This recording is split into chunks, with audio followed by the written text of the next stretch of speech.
Saúde, irmão, com a paz do Senhor, amém? Nós vamos nos colocar em pé, vamos ler a palavra. Queremos agradecer a nossa irmã que está conosco. Deus continue abençoando a vida da irmã, a sua casa, o seu ministério. Deus abençoe em nome de Jesus. Vamos ler a palavra do Senhor. Primeira epístola do apóstolo Paulo aos Coríntios, capítulo 11, no versículo 23 em diante, vamos até o 34. Vou fazer uma leitura alternada. Uma leitura alternada.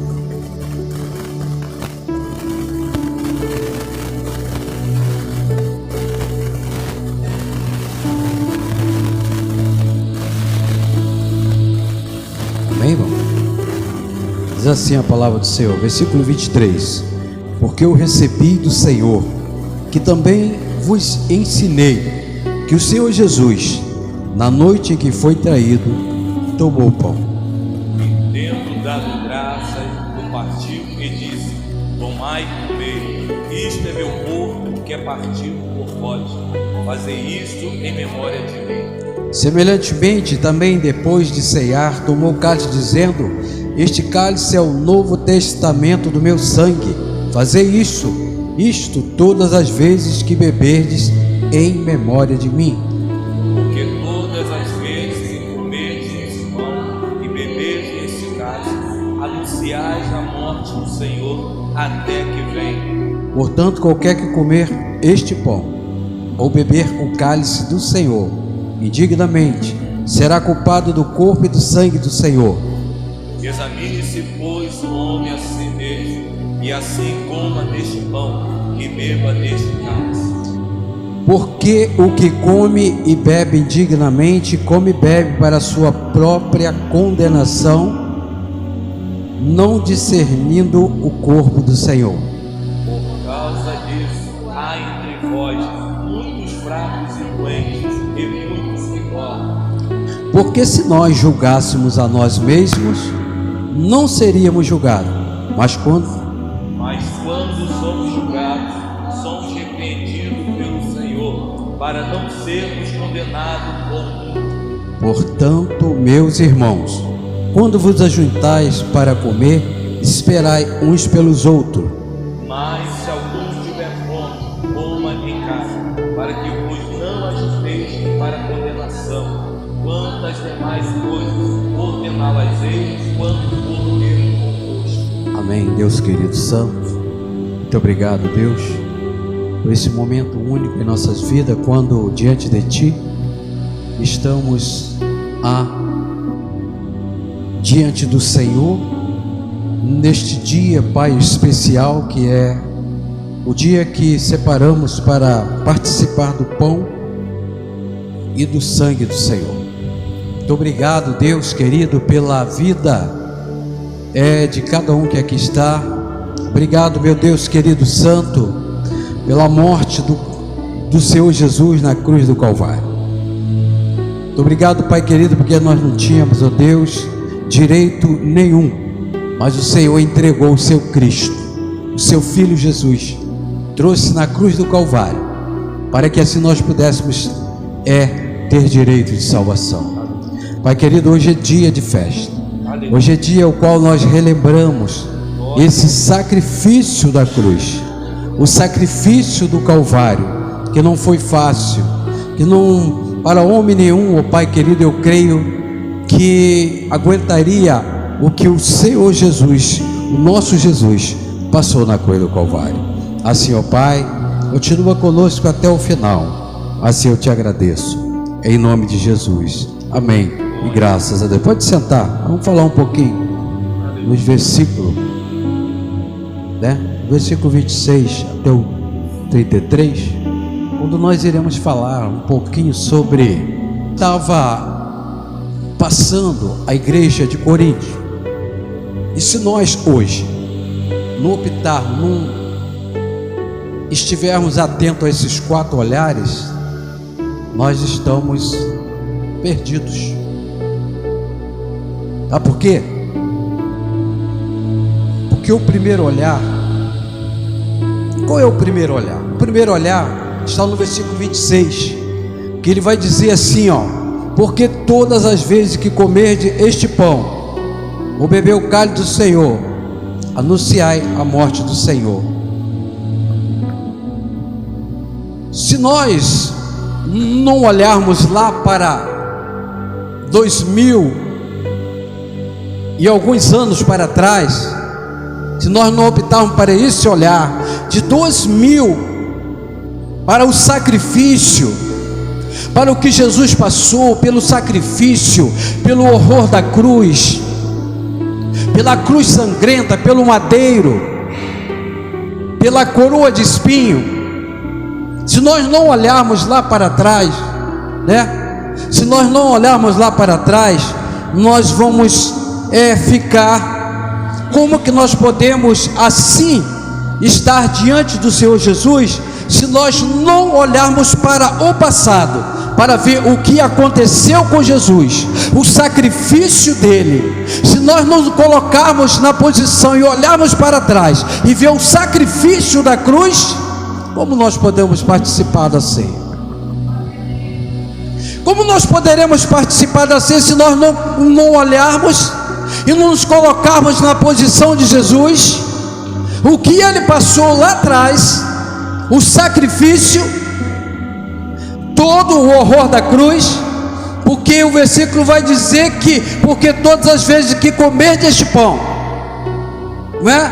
Comerdes este pão e beber o cálice do Senhor, anunciai a morte do Senhor. Anunciar o que? A morte do Senhor. Anunciar o que? A morte do Senhor lá atrás, a morte, relembrar do sacrifício, relembrar da agonia da cruz, relembrar do sangue descendo sobre a sua fonte, relembrar da coroa de espinho, relembrar dos açoites, relembrar do madeiro pesado ao qual ele carregou. Se nós não tivermos para esse olhar e não olharmos lá para trás, de que forma nós vamos participar? Vamos participar do beber o cálice para anunciar a morte do Senhor, né? Esse é o primeiro olhar, o olhar, né? Esse é o primeiro olhar da ceia do Senhor. Vamos para o segundo. O segundo é, qual é o segundo? Está no mesmo versículo, olhando, né? Que diz: porque todas as vezes que comerdes este pão e beber o cálice do Senhor, anunciai a morte do Senhor até que venha. Anunciai a morte do Senhor até que venha. Isso é o que, né? Agora nós vamos o que? Estar olhando para frente. Agora nós vamos estar profetizando o que? A morte de quem? Do Senhor Jesus. A volta de quem? Do Senhor Jesus. Estamos olhando agora para quê? Para frente, para anunciar a morte, profetizar o que? Que Jesus virá, que Jesus virá buscar a igreja, não é? Que Jesus vai vir buscar a igreja. E quanto tempo nós estamos vendo que Jesus virá? Quanto tempo tem? Os irmãos têm ouvido falar que Jesus virá buscar a igreja. Quanto tempo? Eu tenho mais de 40 anos na casa do Senhor, estou ouvindo. Mais de 40 anos estou ouvindo que Jesus virá resgatar e buscar a igreja. Mas eu vou desistir? Esse é o segundo olhar nosso, para que está participando aqui da ceia do Senhor, é profetizar o que? Vinda do Senhor Jesus, para que Jesus venha resgatar, para que Jesus venha levar a igreja, para que Jesus venha levar a igreja. Não é o que nós estamos esperando? Não estamos aguardando isso aí? E temos que profetizar o que? Todos os dias: Jesus virá. Temos que falar para aqueles que não têm o conhecimento: Jesus está vindo. Temos que profetizar: Jesus está voltando. Se conserte, porque Jesus está voltando. Coloca a sua casa em ordem, a sua vida em ordem, porque Jesus breve vai voltar. Em breve Jesus vai voltar. Quanto tempo nós estamos falando, esperando, aguardando que Jesus vai voltar, né? Aí vamos para o terceiro. O olhar de quê? Né? Olhar para onde? Versículo, né? É o versículo 28. Agora olha só, versículo 28. Examine, pois, o homem a si mesmo, e assim coma deste pão e beba deste cálice. Examinar, olhar para onde? Olhar para quê? Para onde? Para dentro. Eu olhar para dentro de mim, para tirar a mazela que está dentro de mim, para tirar aquele, muitas das vezes, né, que muitos não perdoam, tirar de dentro e jogar para fora. O perdão, perdoar, tirar de dentro. É olhar para dentro, é olhar para dentro de nós, examinar é o que? Fazer um exame introspectivo, é olhar tão somente para dentro de nós e dizer assim: eu sou um pecador, eu não sou perfeito, eu sou errado, eu faço coisa cá, eu erro, né? É olhar para dentro, é olhar para dentro de nós, né? Esse é o olhar. É o terceiro olhar, é olhar para dentro de nós, é ver o que? É tudo aquilo que está impedindo muitas das vezes nós. É o que o apóstolo Paulo olhava e via dentro da igreja de Corinto, irmão. Por isso que ele vai escrever aqui a primeira epístola do apóstolo, né, aos Coríntios, no capítulo 11, está somente falando para a igreja de Corinto. Para a igreja de Corinto e para quem? Para nós hoje. O exemplo que o apóstolo Paulo deixou, ele deixou para a igreja de Corinto a palavra, mas ela veio para quem? Cortando hoje para quem? Para mim, para a igreja, para todas as igrejas, para o povo que estão vivendo diante de Jesus. É fazer um exame, irmão, é olhar para dentro de nós.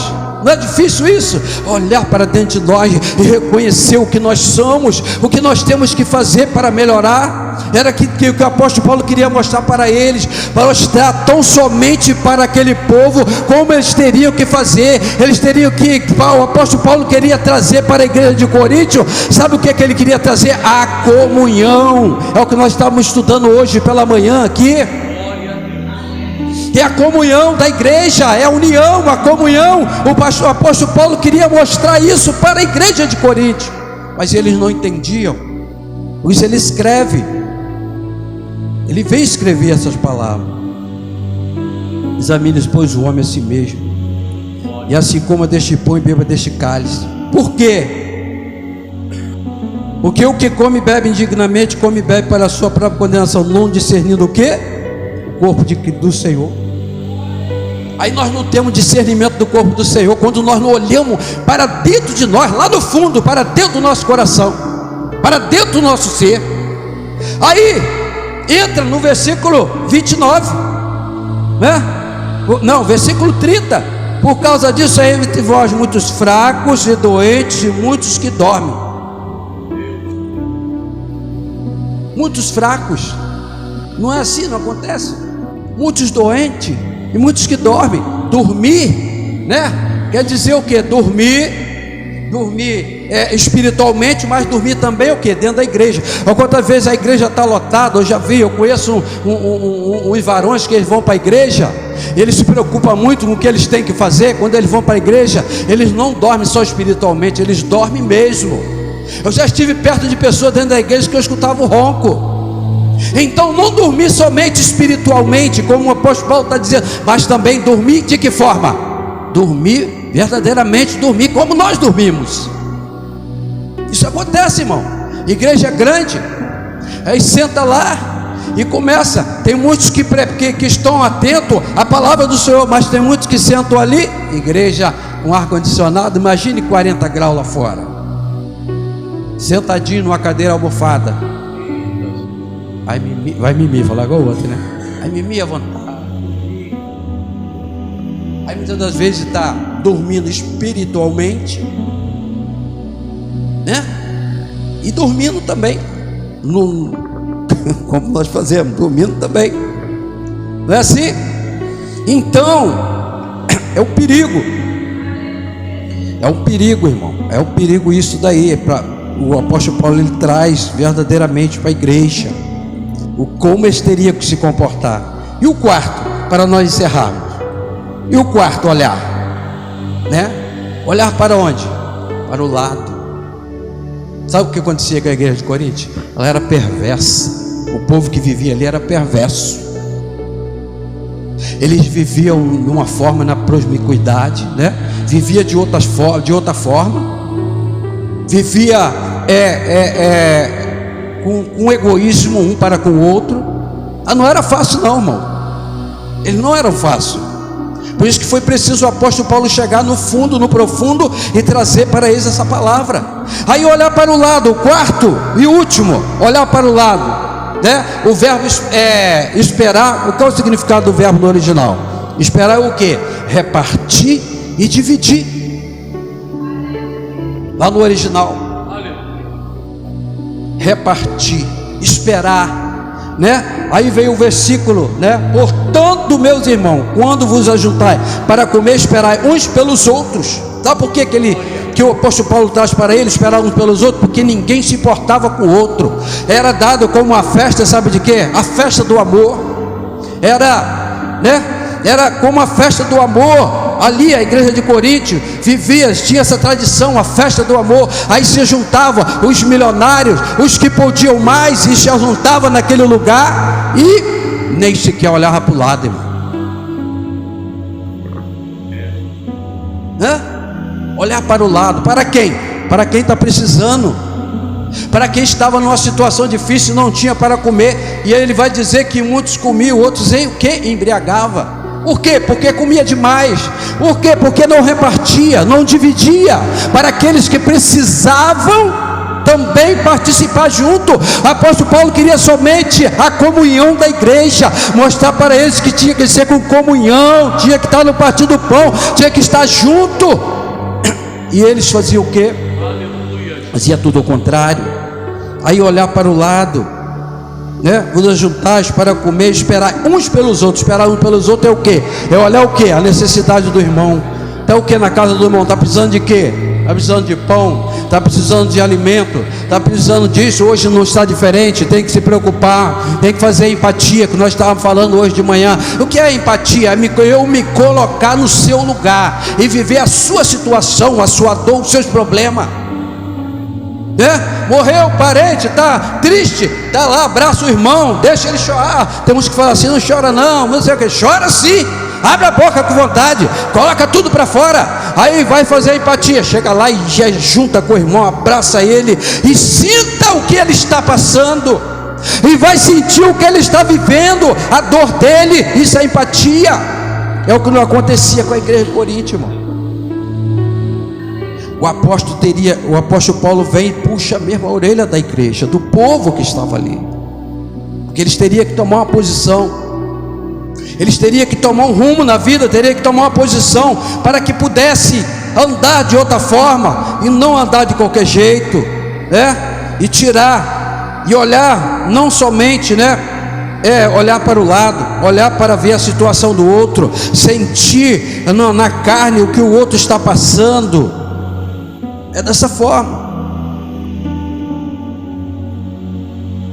Isso é feio demais quando nós vemos uma pessoa tem uma situação bem abastada e ela não liga para ninguém, irmão. Se chegar alguém na casa dela, pedir um pão, pedir algo na casa dela, não dá. Tem gente que não dá, irmão. Tem gente que é abastada, tem bastante dinheiro, pessoas trabalham com ele e eles ali é como um verdugo, eles oprimem as pessoas que têm essa posição, que prega em púlpito de igreja, e pessoas trabalham com eles têm uma cara na igreja, e quando eles têm os empregados dele, eles agem de outra forma, eles tratam de outra forma. Eu estou falando isso porque tem um caso que aconteceu bem perto da gente, numa situação aí, num lugar. Todo dia ela chegava triste, chorando. E o marido queria saber porque ela chegava dessa forma, ela não falava. Se falasse, ele ia arrumar confusão. Mas essa pessoa é aquela pessoa que está envolvida na igreja, é aquela pessoa que está envolvida nos trabalhos da igreja, essa pessoa é aquela que vai atrás do congresso, essa pessoa é aquela que está sempre dentro das coisas da igreja. Mas quando volta para a realidade, para fazer a empatia, para estar diante da colaboradora, não vamos falar empregado, mas colaborador, o seu colaborador, aquele que ajuda na edificação da casa, ajuda para limpar a casa, está ajudando no almoço, em tudo, aí quer oprimir a pessoa. Então essas pessoas, elas agem como essas aqui viviam na igreja de Corinto, não querem saber de nada. Problema de vocês. Essa mesma pessoa, uma vez, ela foi viajar e disse para a empregada: joga essa metade desse queijo fora, joga isso e joga mais muita coisa lá que tinha, joga fora.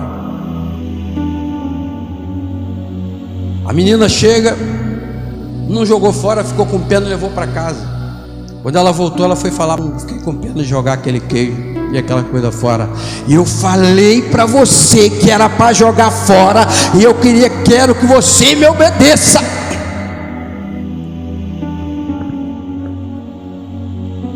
O que é isso? Que céu é esse que o povo muitas das vezes está querendo isso, quer subir em céu? Que céu é esse? Se eu não amar o próximo, se eu não ver a necessidade do próximo, o que eu estou fazendo na casa do Senhor? Perdendo tempo para ir para o inferno. Estou perdendo tempo e vou caminhar para o inferno. Por quê? Se eu não olhar, atentar para essa parte, eu estou perdendo tempo na casa de Deus. É o que eles faziam.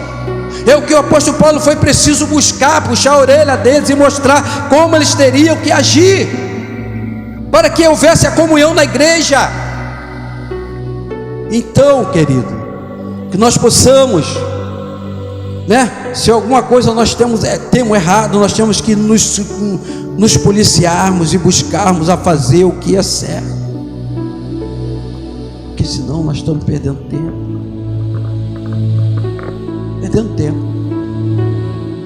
Na casa do Senhor. Então, olhar para o lado, para ver a necessidade, para ver o que está precisando, para se colocar no lugar da pessoa. Muitos não querem nem saber, varão, não querem saber de nada não. Muitos não querem nem nada, não querem saber de nada, querem viver a vida, regaladamente, não dá nada para ninguém. Se alguém pedir um lanche na rua, dá um fora ainda. Dinheiro eu não dou para ninguém não, mas lanche eu dou. Se me pedir na rua, eu dou comida. Quantas comidas eu já comprei em Nova Iguaçu, pessoas que já me pediram. Isso é o meu papel, o papel da igreja, é o papel nosso como crente, como servo do Senhor. É o que nós temos que viver, é o que nós temos que olhar e nos comportarmos de tal forma para que nós possamos herdar o céu, porque senão nós vamos perder tempo. E quando Ele traz a palavra, irmão, para essa igreja, Ele traz para a nossa igreja aqui também, Ele traz para outra igreja ali do lado, Ele traz para todas as igrejas que estão dentro dessa nação, que estão fora dessa nação. Ele traz essa palavra, ela que se renova todo dia, é para todos aqueles que buscam o Senhor, é para todos, irmão. Então que nós possamos, querido, verdadeiramente meditar nessa palavra e ver o que nós temos que fazer, querido, para que não cairmos lá no versículo 34, mas se alguém tiver fome, come em casa, para que vos ajunteis para a condenação, quando as demais coisas ordenadas tem, quando for ter convosco. Quando vou ter convosco. Então que nós possamos ficar aqui com esta palavra no dia que nós realizamos o culto da Santa Ceia. Que Deus nos abençoe em nome de Jesus.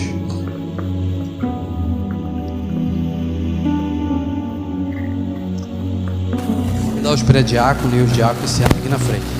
Quando separava para o diaconato, ele já começava a mostrar como tinha que fazer.